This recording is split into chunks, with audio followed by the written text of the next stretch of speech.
नमस्कार, ये धर्म रहस्य है और मैं डॉक्टर राजीव निस्पृह आपसे बात कर रहा हूँ अपने चैनल धर्म रहस्य विद डॉक्टर राजीव निस्पृह के माध्यम से। मंत्र जप में मन नहीं लगता। दीक्षा तो ले ली है, 1 महीना हो गया, लेकिन गुरुजी अभी मंत्र जप प्रारंभ नहीं हो पाया।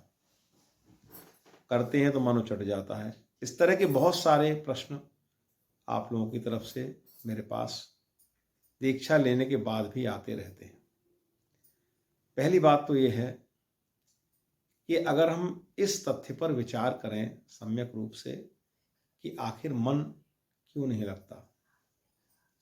मन की जो वृत्ति है वो शास्त्रों में और व्यवहार में दोनों में चंचल मानी गई है। लेकिन क्या आपने कभी सोचा है कि मन हमारा यहाँ वहाँ इधर उधर, कभी इस पत्ते पर, कभी इस डाल पर, कभी एक स्थान पर, कभी दूसरे स्थान पर, कभी एक वस्तु पर, कभी दूसरी वस्तु पर, यहाँ वहाँ क्यों भटकता है, क्यों लगा रहता है? आखिर हमारे मन की वृत्ति क्या है, इतना चंचल वो क्यों है?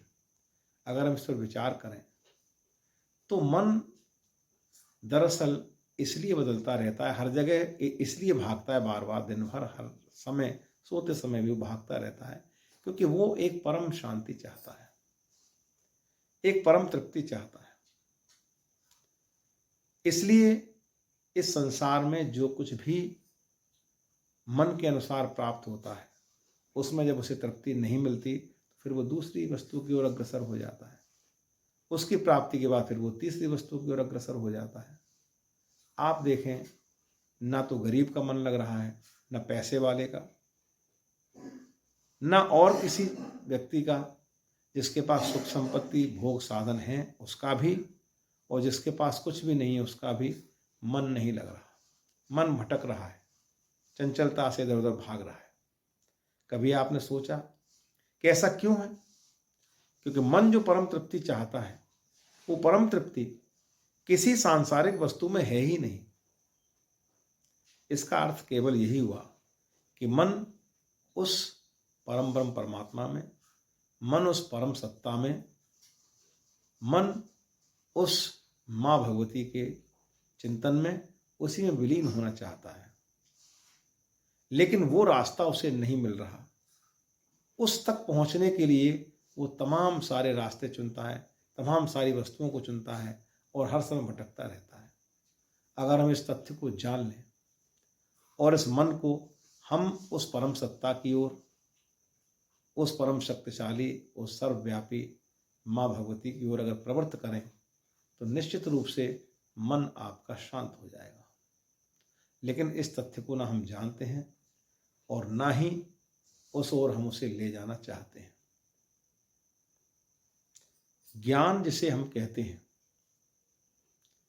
ज्ञान वो नहीं जो आप पुस्तकों से प्राप्त करके दूसरों पर थोपते हैं।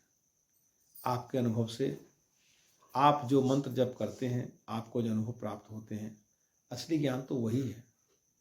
तो मन की भटकने को लेकर के आप चिंतित मत हों। आप पूरे मन से उस मंत्र का जाप करें। क्योंकि एक बात आप समझ लीजिए कि ये जो कलिकाल है, ये जो समय है, इसमें कोई साधना या कोई उपासना या कोई नियम, कोई धर्म, कोई भी बात इतनी फलीभूत नहीं होती जितना कि मंत्र जप, जितना नाम जप फलीभूत होता है। आप कोई भी एक मंत्र ले लें दीक्षा प्राप्त करके और उस मंत्र को आप निरंतर जप करें। आवश्यक नहीं कि उस मंत्र से संबंधित आप हवन करें या और भी विधान करें, कोई आवश्यक नहीं है। लेकिन आप निरंतर अगर उस मंत्र पर कंसंट्रेट करते हैं, उस मंत्र पर अगर आप निरंतर ध्यान अपना रखते हैं और उसे अपने श्वास के साथ जोड़ते हैं, जैसे आप जब रात्रि को सोते हैं तो सोते समय आप इस बात का ध्यान रखें कि विचारों का आवागमन जैसे ही धीमा पड़ता है, जैसे ही निद्रा आपको, आपके मस्तिष्क को अपने कब्जे में लेना प्रारंभ करती है, आपके विचार आना धीरे धीरे कम होते जाते हैं। और जैसे ही वो स्थिति आए, मनोविज्ञान में उसको हम अल्फा स्टेट कहते हैं, अगर वो स्थिति जैसे ही आती है, अगर आप उस क्षण मंत्र का जप जारी रखते हैं तो वो आपके श्वासों के साथ सीधे आपके अवचेतन मन में चला जाता है। और वहाँ पर आप बिना बोले, बिना किए, आपके बिना किसी चेष्टा के वो मंत्र आपके श्वासों के साथ सम्मिलित हो जाता है। जब आप सुबह उठेंगे तो जब पहली बार आपकी आँख नींद खुलती है या आँख खुलती है तो आप ये पाएंगे कि वो जप वहाँ पर ही मौजूद है, वो जप वहाँ पर चल रहा है। यही नाम जप है, यही वास्तविक जप है। इसी को हम कहते हैं कि इससे आप भगवत भक्ति की ओर, भगवत प्राप्ति की ओर आगे बढ़ते हैं। आप लगातार 10 माला, 11 माला, 100 माला, 200 माला, 500 माला करते रहिए बैठ करके। उसका इतना महत्व नहीं है क्योंकि मन वहाँ पर नहीं टिकेगा। आपको धीरे धीरे इस चीज़ को आपने अपने श्वास के साथ इसे सम्मिलित करना पड़ेगा, तभी कुछ हो पाएगा। और कुछ लोगों ने पूछा है कि हमें किस तरह की चीज़ें इसमें प्राप्त होती हैं। देखिए, अनुभव हर व्यक्ति के अलग अलग होते हैं, हर व्यक्ति का चिंतन अलग अलग होता है, क्योंकि मन जो है वही कल्पना करके परमात्मा के साकार स्वरूप को आपके सामने लाता है। मन की कल्पना ही तो उनका साकार स्वरूप है। उनको ना तो हम साकार कह सकते हैं, ना निराकार कह सकते हैं। इसमें झगड़े का कोई प्रश्न नहीं है। बहुत से लोग कहते हैं कि ये निराकार ब्रह्म है, बहुत से लोग साकार की तरफ जाते हैं। लेकिन समस्या वहाँ खड़ी होती है कि आप किस चिंतन को मानने वाले हैं। ये भी देखा गया है प्राय, जैसे जो लोग मूर्ति पूजा करते हैं वो लोग साकार स्वरूप को मानते हैं। मूर्ति पूजा करना इतना आसान कार्य नहीं है। उसके लिए आपको बहुत सारे नियमों का, बहुत सारे कर्मकांडों का, बहुत सारे विधानों का पालन करना पड़ता है। सुबह जल्दी उठना भी होगा, जो इष्ट है उसके हिसाब से आपको रहना भी होगा। आपके अंदर एक विशेष चारित्रिक परिवर्तन का भी होना आवश्यक है। आप उसके अगर सगुण उपासना करते हैं तो आपको बहुत सारे नियमों में बंधना पड़ता है। वो नियम संसार के लिए भी हैं और आपके लिए भी हैं।